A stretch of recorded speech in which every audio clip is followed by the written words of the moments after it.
শুনছেন সানডে গল্প ভাণ্ডার নিবেদিত সুনীল গঙ্গোপাধ্যায় রচিত আকাশ মাটি অরণ্যের নতুন গল্প মাঝরাতে এক বিভাগী। গল্প পাঠে পার্থপাল চৌধুরী। এমন হয় না কোনোদিন মাধবের। দেবীপুরের খাড়িতে ভালো মাছ পাওয়া যাচ্ছে শুনে সে চলে এসছিল সেদিকে। কদিন ধরে সংসারে বড় টান যাচ্ছে। শুধু গায়ের জোর আর মনের জোর দিয়ে সে আর সব দিক সামাল দিতে পারছে না। কোথায় মাছ? সব লবডঙ্কা। সবাই মিলে জাল ফেলে ফেলে নদী একেবারে ঝাঁঝরা করে দিয়েছে। সামান্য গেঁড়ি গুগলিও আর ওঠে না। ভালো করে বর্ষা না নামলে আর মাছের কোনো আশা নেই। সেই কথাই বলে না, পরের সোনা না দিয়েও কানে, কান যাবে তোর হ্যাঁচকা টানে। এ হলো সেই রকম। কে বলল দেবীপুরের খাড়িতে মাছ? অমনি সে চলে এলো হেদিয়ে। এবার বোঝো ঠেলা। ভাটার সময় ফিরতে ফিরতে 1.5 দিনের ধাক্কা। সারাদিন জাল ফেলে ফেলে কিছুই না পেয়ে ক্লান্তি ও মনের দুঃখ নিয়ে একসময় ঘুমিয়ে পড়ল মাধব। নৌকো বাঁধার কথাও খেয়াল হয়নি। মাঝরাতে টিপি টিপি বৃষ্টি পড়ায় সে জেগে উঠল ধড়মড়িয়ে। তার দৃষ্টি বিভ্রম হলো। সে কোথায়? নদীর দুধারেই মিশমিশে জঙ্গল। এ তো দেবীপুরের খাড়ি নয়। আকাশে যেন কেমন ধারা ছেনা কাটা মেঘ, ফ্যাকাশে মতন ভুতুড়ে আলো। নদীর জল উঁচু নিচু। এ কোন নদী? মাধবের মনে হলো সব কিছুই যেন অচেনা। ছাড়া নৌকো জোয়ারের টানে ভাসতে ভাসতে কোথায় চলে এসছে তার ঠিক নেই। শহরের ফেরিওয়ালারা যেমন কখনো রাস্তা গলিঘুঁজি ভুল করে না, মাধব মাঝিও সেই রকম। এদিককার সমস্ত নদীর নারী নক্ষত্র সে জানে। কিন্তু সারাদিনের উপসী পেট ও আধ ভাঙা ঘুমেছে যেন আজ সব কিছুই ভুলে গেছে। তার মনে হলো এ নদীতে সে আগে কখনো আসেনি। দুধারেই সমান জঙ্গল, এমন স্পষ্ট দেখা যাচ্ছে। এত উঁচু উঁচু গাছ। সুন্দরবনের গাছ তো এত লম্বা হয় না। তবে এই আকাশ ঝাড়ু গাছের জঙ্গল কোথা থেকে এলো? শোনা যাচ্ছে না তো সেই সব পরিচিত জলতরঙ্গ পাখির ডাক? নদী ও জঙ্গল একেবারে নিঃসার। কোথাও কোনো আলোর বিন্দু নেই, আর কোনো নৌকার চিহ্নও নেই। মাধব সম্পূর্ণ একা। মাঝে মাঝে উঠে দাঁড়িয়ে সে চারদিক ঘুরে ঘুরে দেখে ঠাহর করার চেষ্টা করছে। নৌকোটা আপন মনে এগিয়ে যাচ্ছে তরতরিয়ে। হাল ধরার কথাও তার আর মনে নেই। এ যেন ভরা কোটালের বান। ভয় পাবার পাত্র নয় মাধব মাঝি, বরং একটা চাপা আনন্দ ছড়িয়ে পড়েছে তার শরীরে। সে যেন নতুন একটা নদীপথ আবিষ্কার করেছে, নতুন একটা দেশ। এখানে তার আগে কেউ আর আসেনি। ও কি মাধব মাঝি কি পাগল হয়ে গেল? হঠাৎ খেপলা জাল বা কনুইতে বাগিয়ে ধরে সে ছুড়ে দিল প্রাণপণ শক্তিতে। মাঝ নদীতে এভাবে কেউ জাল ফেলে? তার মতন অভিজ্ঞ লোক কি জানে না যে জলের কাঠি মাটি না ছুলে সেখানে জাল ফেলে কোনো লাভ নেই? জোয়ারের সময় নদীর মাঝখানে খুব কম করেও 10টা মানুষ জল হবে। সেসব কথা চিন্তাই করছে না মাধব। এমনকি জাল তোলার পরে সে দেখছেও না মাছ উঠল কিনা। একবার তুলে পরের বার ছুটছে আরো জোরে। আর কি যেন বলছে বিড়বিড় করে, যেন এই নদীর মাঝখানে কোথাও আছে অতুল সম্পদ। আর কেউ টের পাননি। মাধব ঠিকটা তুলে নেবে। মাঝে মাঝে জাল ফেলার ঝপ ঝপ শব্দ। অনৈসর্গিক আলো মেশানো অন্ধকারের মধ্যে এক খেপা জেলে ছুঁতে চাইছে নদীর হৃৎপিণ্ড। দৈত্যরাও তো ক্লান্ত হয় কখনো কখনো। মাধব মাঝি বা কতক্ষণ পারবে। এক সময় সে নৌকার উপর জাল ছড়িয়ে রেখে বসে পড়ল। তার হাঁটু কখনো এত দুর্বল মনে হয়নি। সে আর দাঁড়াতে পারছে না। হাঁটু দুটি দুহাতে জড়িয়ে ধরে সে মাথা গুঁজল। তারপর কাঁদতে শুরু করলো একটু পরে। সংসার যুদ্ধে পর্যুদস্ত কোনো বয়স্ক সেনাপতির কান্নার মতন এমন উপযুক্ত নির্জন জায়গা আর হয় না। সেইভাবেই সে বসে রইল অনেকক্ষণ। তারপর এক সময় ভোর হয়ে গেল। তখন চোখ তুলে মাধব তাকালো তীরের দিকে। দিনের আলো বড় নির্মম, সব কিছু চিনিয়ে দেয়। মাধব বলল, ও হরি, এই যে দেখি রানী ধোপানির চক, আর দুটো ট্যাগ ঘুরলেই সেই 7 নম্বর ব্লকের নিষিদ্ধ জঙ্গল। একটু দূরে আর একটা নৌকা আপন মনে ঘুরছে। প্রথমে মনে হলো সে নৌকাতে কোনো মানুষ নেই, কেউ দাঁড় ধরেনি, কেউ হাল ধরেনি। এ কি? মাধব মাঝি স্তম্ভিত। তারপর ভালো করে চোখ রগড়ে দেখলো নৌকার ঠিক মাঝখানে হাঁটু গেড়ে বসে আছে এক বৃদ্ধ। মাথার চুল ধপধপে সাদা, মুখে সেই রকম দাড়ি, জানুর উপর দুটি হাত, চক্ষু দুটি বোঝা। কে এই লোকটা? মাধব মাঝি তো রিফিউজি নয়, সে এসেছে পার্টিশনের আগে। বাদা অঞ্চলের কোনো মাঝিকে কে না চেনে, কিন্তু এই মানুষটিকে তো সে কখনো দেখেনি। হঠাৎ গাটা কেমন ছমছম করে উঠল তার। কিছুক্ষণ লোকটিকে দেখার পরে মাধব মাঝি হেঁকে জিজ্ঞাসা করল, ও মিয়া সাহেব, আপনি কোনখানে যাবেন? বৃদ্ধ চোখ মেলে শান্তভাবে মাধবের দিকে তাকালেন। তারপর বললেন, আমি কোনোখানে যাব না রে ভাই, তুমি যেখানে যাবে যাও। মাধব মাঝি বলল, আপনি এখানে কি করতেছেন? এ জায়গা তো ভালো নয়। লোকটি বলল, শব্দ করো না রে ভাই, শব্দ করো না। এই সময় আকাশ পরিষ্কার থাকে, মন পরিষ্কার থাকে। এ সময় আল্লাহ তাল্লাহ আমার সঙ্গে কথা কন। তুমি যেখানে যাচ্ছ যাও। মাধব মাঝি আর কথা না বলে কিছুক্ষণ হাঁ করে চেয়ে রইল অন্য নৌকাটির দিকে। সেটি যেন নিজে নিজেই চলছে। মাধব মাঝির নৌকা স্থির, তবু ওই নৌকাটি যাচ্ছে কি করে? দেখতে দেখতে নৌকাটা মিলিয়ে গেল নদীর বাঁকে। একটা দীর্ঘশ্বাস ফেলে সে কপালে হাত ছোঁয়ালো। তার নিয়তি তাকে এখানে টেনে এনেছে। দেখা যাক তাহলে। নিয়তি ঠাকুরুনির সঙ্গে একবার মুখোমুখি হতে চায় মাধব। জোয়ার স্থিমিত হওয়ায় নৌকাটা থেমে গেছে। মাধব এবার দাঁড় ধরল। প্রায় 36 ঘন্টা সে মুখে এক দানা অন্ন দেয়নি। মাটির হাঁড়িতে কয়েক মুঠো চাল আছে, কিন্তু এখন ভাগ ফুটিয়ে নেবার ইচ্ছাও তার নেই। খানিকটা কাঁচা চালি মুখে দিয়ে চিবোতে লাগলো। সে ওই 7 নম্বর ব্লকেই যাবে। ডাঙার কাছে এসে সে সাবধানে অপেক্ষা করলো একটুক্ষণ। হাওয়ায় গন্ধ শোকে, পাখির কিচির মিচির ছাড়া আর কোনো শব্দ নেই। যতদূর চোখ যায় কোথাও কোনো ঝোপঝাড় নড়ে না। বাদরের পাল এদিকে আসেনি।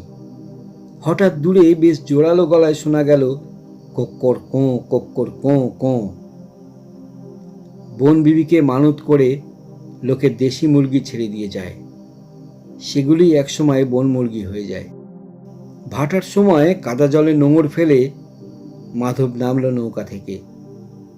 খোলের ভেতর থেকে একটা কুড়ুল সে বার করে নিয়েছে হাতে। শুল বাঁচিয়ে কাদায় পা টেনে টেনে সে উঠল পাড়ে। প্রথমেই সামনের হেতাল ঝোপটার উপর মারল কুড়ুলের এক কোপ। কিছুই নেই সেখানে। তারপর কুড়ুলটা পাশে নামিয়ে রেখে সে হাঁটু গেড়ে বসল মাটিতে। হাত জোর করে মন্ত্র পড়তে লাগলো। সে বন নাটক করবে। 1 মাইলের মধ্যে কোনো দক্ষিণ রায়ের বাহন থাকলে সে আর নড়াচড়া করতে পারবে না। প্রথমে সে বিড় বিড় করে উচ্চারণ করল, তার গুরুর শেখানো বীজ মন্ত্র। তারপর সে চিৎকার করে বলতে লাগলো, বাঘ বাঁধনের ছড়া। এই অচির বন্ধন, পাচির বন্ধন, বন্ধন বাঘের পা, আর শালার বাঘ চলতে পারবে না। এই অচির বন্ধন, পাচির বন্ধন, বন্ধন বাঘের চোখ, এইবার বেটা অন্ধ হোক। এই হুকোর জল, কেঁচোর মাটি, লাগবে বাঘের দাঁত কপাটি, হাঁচি কুমড়ো বেড়াল পোড়া, ভাঙড়ে বাঘের দাঁতের গোড়া। যদি রে বাঘ নড়িস চড়িস, খ্যাক শিয়ালের দিব্যি তোকে, এনার কাঠি বেনার বোঝা, আমার নাম মাধব ওঝা। মন্ত্র পড়া শেষ হলে মাধব প্রায় 2 ঘন্টা ধরে পরম নির্ভয়ে আতিপাতি করে খুঁজে দেখতে লাগলো জঙ্গল। একটা বাঘ আসুক, মাধব একবার মুখোমুখি দেখতে চায় তাকে। সামনাসামনি বাঘকে দেখলে সে বলবে, নে শালা নে, পারিস তো আমার জ্বালা যন্ত্রণা চড়ে দে একেবারে।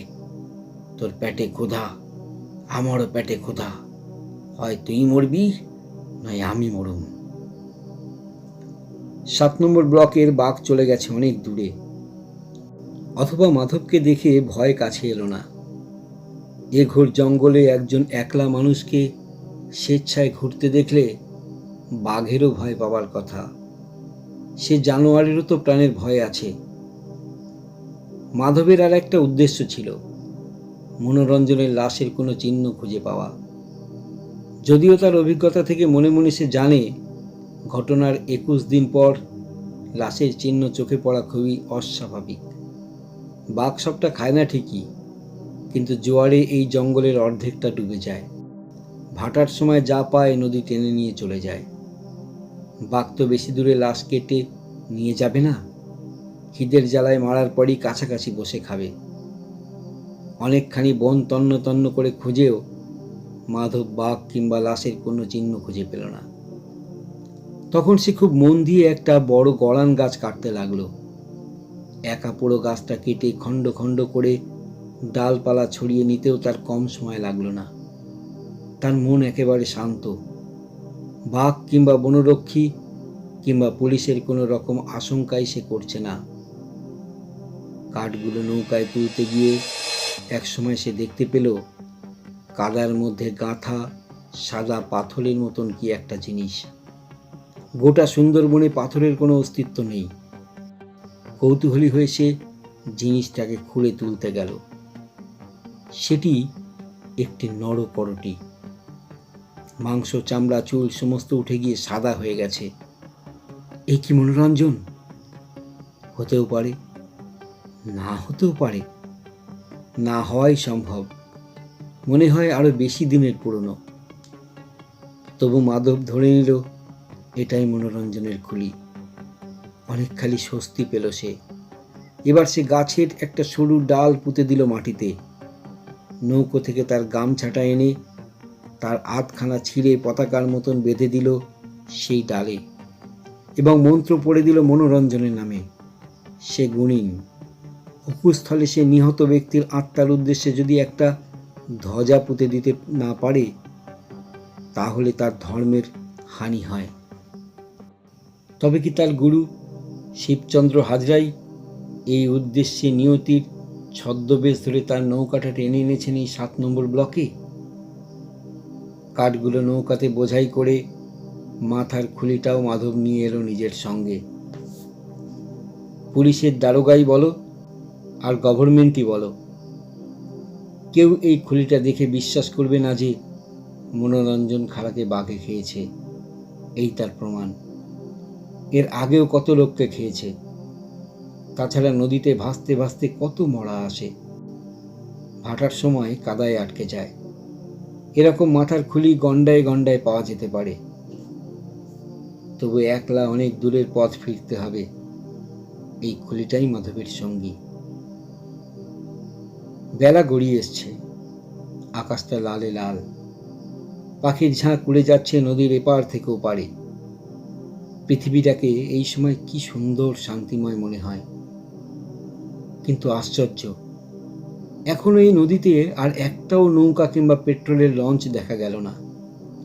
প্রায় 2-2.5 দিন হয়ে গেল মাধব কারোর সঙ্গে একটিও মন খুলে কথা বলেনি। শুকনো লকড়ি পাতা কিছু জড়ো করে এনেছিল মাধব, তাই দিয়ে তোলা উনুনে আগুন জ্বালালো। মিষ্টি জল নেই সঙ্গে। নদীর নোনা জল এত নোনা যে তা মুখে তোলা যায় না, বমি আসে। এই জল দিয়ে ভাত রাঁধলেও কেমন যেন অখাদ্য হয়। তবু কি আর করা যাবে? দুমুঠো ভাত না খেয়ে মাধব আর পারছে না। জোয়ার আর ভাটার ঠিক মাঝামাঝি সময়টায় নদী যেন একেবারে থেমে থাকে। এই সময় আর নৌকা চালাবার মতন তাগদ মাধবের নেই। অত্যন্ত নোনতা আর হড়হড়ে খানিকটা ভাত খেয়ে তার শরীরটা আরও অবসন্ন লাগছে। শুধু হালটা ধরে সে বসে রইল। অন্ধকার নেমে এসছে অনেকক্ষণ। নদীর দুধারের দৃশ্য আবার অচেনা। শেষ বিকেলে যে অত রং ছিল আকাশে, সেসব কোথায় গেল? এখন শুধু ময়লা ময়লা মেঘ। তবে আজ ডান পাশের জঙ্গল থেকে ভেসে আসছে একটা জল তরঙ্গ পাখির ডাক।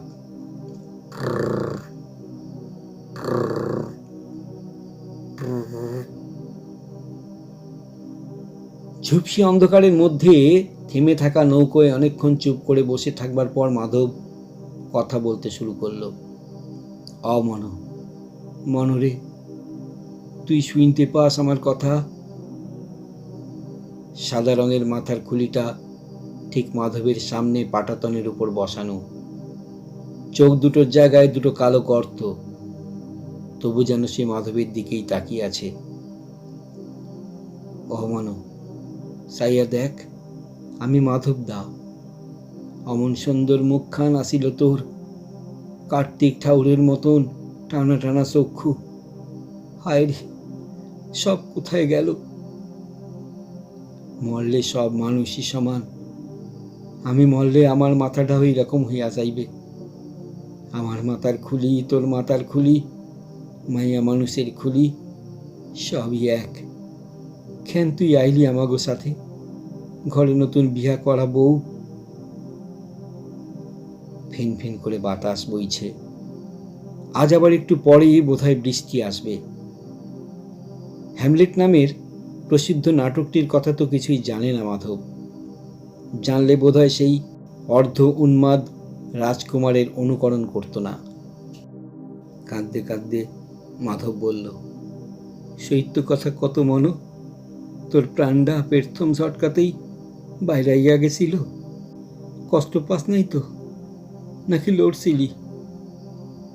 অন্তত একখান কপু মারছিলি সে মন্দির ভাইটার মাথায়।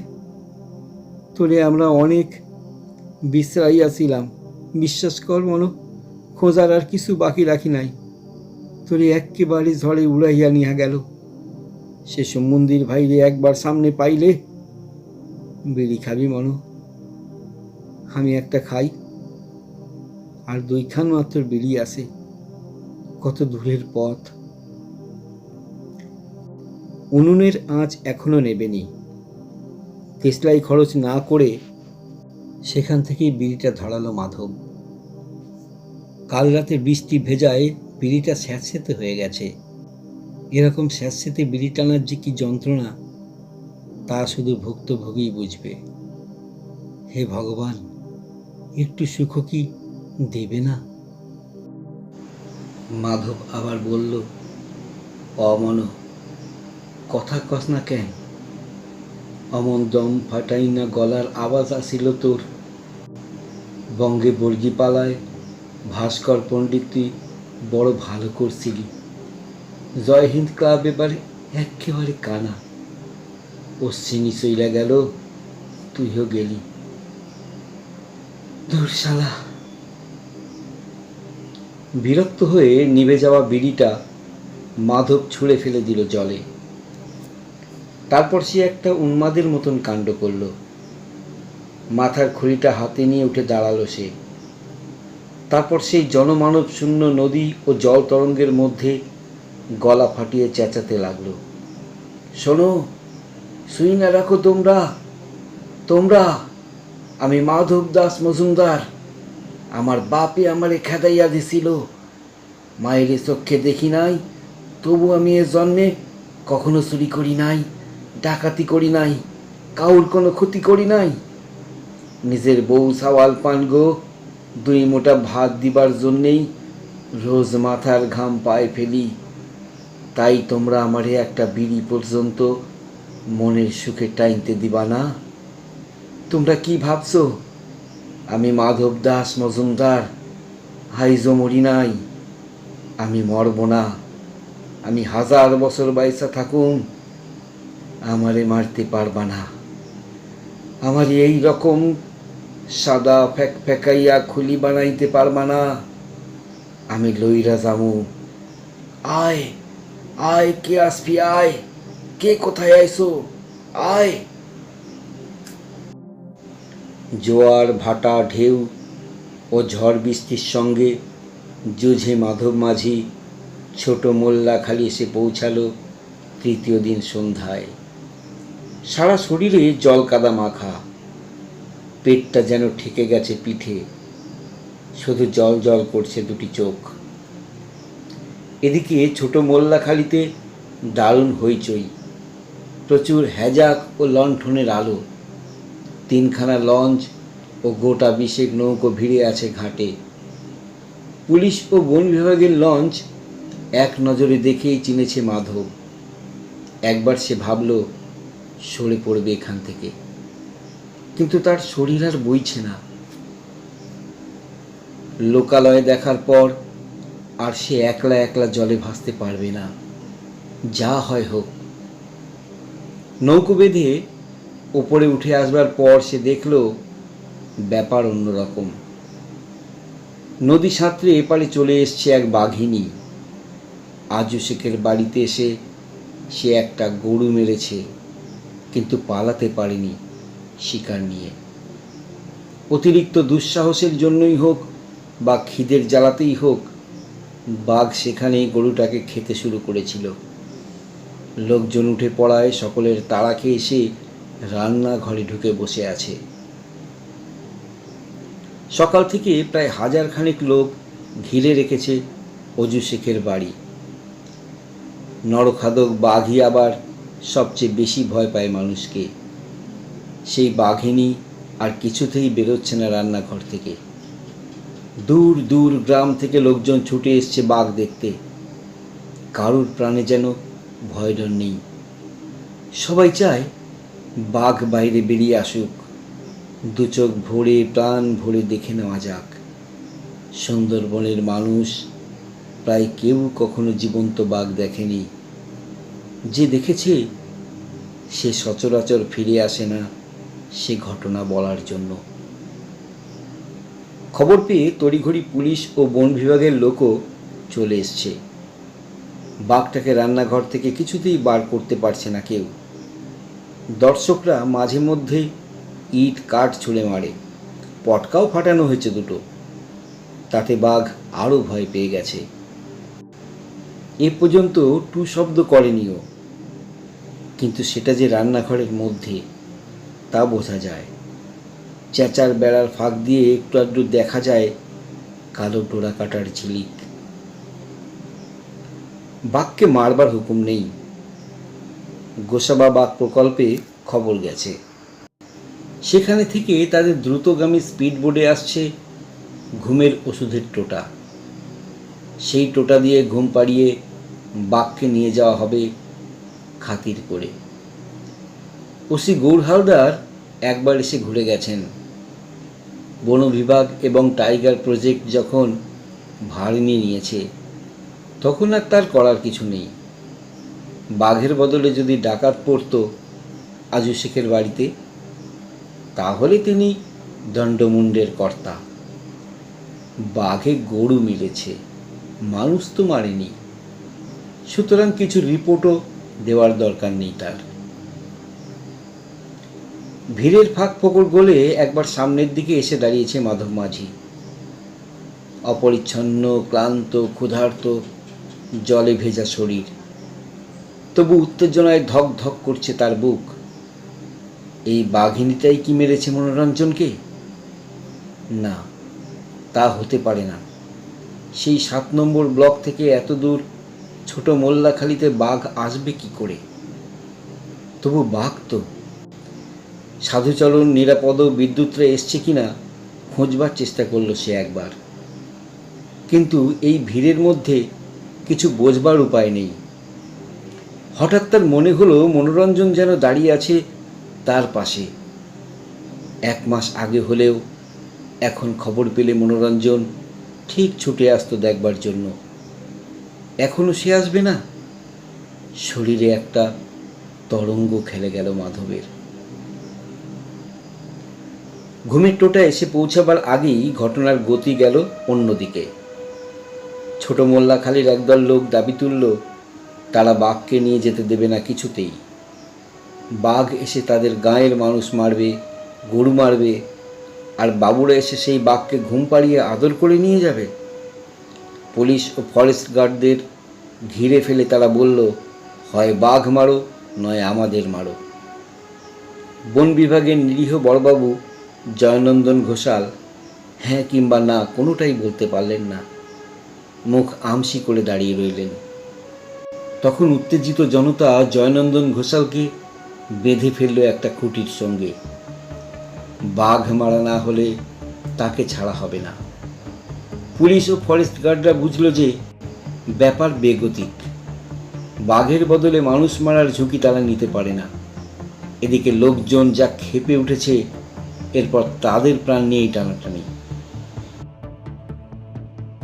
পুলিশ ও ফরেস্ট গার্ডদের মোট 3টি বন্দুক। বিশেষ একজনের ওপর যাতে দায়িত্ব না পড়ে সেই জন্য 3 জনই একসঙ্গে বন্দুক উঁচিয়ে ধরল আজু শেখের রান্নাঘরের দিকে। কোনো রকম লড়াই দেবার চেষ্টা করল না বাঘটা।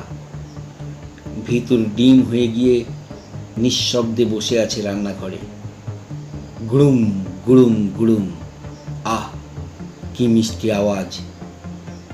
দ্বিতীয় গুলিটা খেয়েই বাঘটা রান্নাঘরের চেঁচার বেড়া ভেঙে লাফ দিয়ে পড়ল এসে উঠানে। সঙ্গে সঙ্গে একেবারে নিস্পন্দ। কি সুন্দর চেহারা সেই বাঘিনীটির, কি অপূর্ব শরীরের গড়ন, যেন কোনো শিল্পীর সৃষ্টি। হাত আর পা দুটো ছড়িয়ে শুয়ে আছে লম্বা হয়ে, মুখে একটা কাতর ভাব। লোকজন সরে গিয়েছিল অনেক দূরে। মাধবী চেঁচিয়ে উঠল, মার মার মার, সমুদ্রের পুঁথিকে মার। আবার সবাই ছুটে এলো সেদিকে। প্রথমেই লাফিয়ে পড়ল মাধব।